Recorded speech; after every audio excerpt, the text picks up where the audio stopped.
Police पूछताछ में राम मंदिर चढ़ावा चोरी केस के आरोपियों ने कथित तौर पर करोड़ों रुपए की चोरी कबूल कर ली है। सिर्फ चोरी की बात ही नहीं बल्कि पूरा तरीका भी बताया है कि आखिर यह खेल कैसे चलता था, पैसे कहां छिपाए जाते थे और बाद में उनका क्या किया जाता था। एक एक करके आपको ये जानकारी बताते हैं।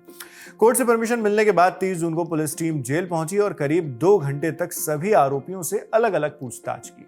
सबसे लंबी पूछताछ आरोपी अविनाश मिश्रा से हुई।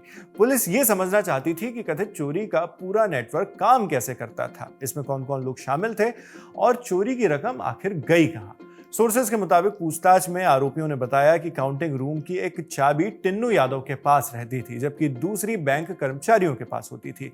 आरोप है कि इसी व्यवस्था का फायदा उठाकर टिन्नू यादव और कुछ बैंक कर्मचारियों की कथित मिलीभगत से चढ़ावे की रकम निकाली जाती थी।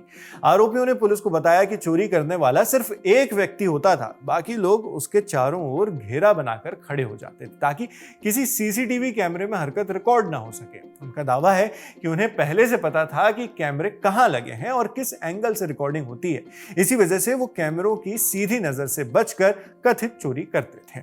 आज तक से जुड़े समर्थ श्रीवास्तव की रिपोर्ट के मुताबिक आरोपियों ने बताया कि टिन्नू यादव की कथित मिलीभगत की वजह से किसी को उन पर शक नहीं होता था। चोरी के बाद रकम पहले बाथरूम में छिपाई जाती थी और मौका मिलने पर बाहर निकाल ली जाती थी। आरोपियों का यह भी दावा है कि ट्रस्ट के पदाधिकारियों के करीबी होने की वजह से उनकी रेगुलर चेकिंग नहीं होती थी, जिससे पैसे बाहर ले जाना आसान हो गया था। पूछताछ में मंदिर के कंट्रोल रूम का भी जिक्र हुआ, जहां से सभी सीसीटीवी कैमरों की निगरानी होती थी, मॉनिटरिंग होती थी। सोर्सेज कहते हैं कि आरोपियों ने दावा किया कि कैमरों की निगरानी करने वाले कर्मचारी सिर्फ औपचारिकता निभाते थे और लगातार स्क्रीन पर नहीं नजर रखते थे। इसी भरोसे के चलते वो बेखौफ होकर कथित चोरी करते रहे।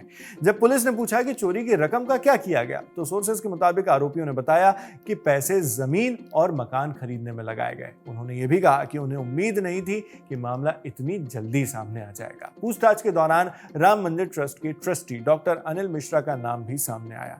हालांकि यहाँ एक बात साफ करना जरूरी है कि सोर्सेज के मुताबिक आरोपियों ने सिर्फ इतना कहा है कि दान राशि की गिनती की प्रक्रिया में अनिल मिश्रा की प्रमुख भूमिका रहती थी। आरोपियों ने उनके खिलाफ चोरी में शामिल होने का दावा नहीं किया है, जैसा सोर्सेज बता रहे हैं। इस मामले की शुरुआत 25 जून को एफआईआर दर्ज होने के साथ हुई थी। अगले दिन पुलिस ने कार्रवाई करते हुए चंपत राय के करीबी बताए जाने वाले टिन्नू यादव, सुभाष श्रीवास्तव, अनुकल्प मिश्रा, लवकुश मिश्रा, मनीष यादव, रमाशंकर मिश्रा, करुणेश और अविनाश शुक्ला को गिरफ्तार कर जेल भेज दिया था। अब कोर्ट की परमिशन के बाद पुलिस जेल में जाकर सभी आरोपियों से पूछताछ कर रही है ताकि पूरे मामले की हर कड़ी जोड़ी जा सके। इस कथित चोरी के सामने आने के बाद राम मंदिर में चढ़ावे की गिनती की व्यवस्था भी बदल गई है। अब पूरी काउंटिंग सीसीटीवी कैमरों की सख्त निगरानी में कराई जा रही है। कैमरों पर लगातार नजर रखने के लिए 12 एडिशनल कर्मचारियों की तैनाती की गई है। काउंटिंग रूम में आने जाने वाले हर कर्मचारी की कई स्तर पर तलाशी ली जा रही है। अलग अलग लेवल्स पर यह तलाशी की जाती है। साथ ही ड्रेस कोड भी लागू किया गया है ताकि सुरक्षा व्यवस्था में किसी तरह की भी चूक न हो।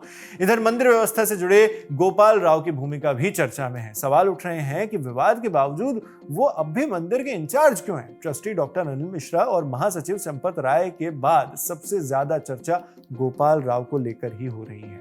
उधर पुलिस ने मंदिर से जुड़े 12 कर्मचारियों से भी कई घंटों तक पूछताछ की।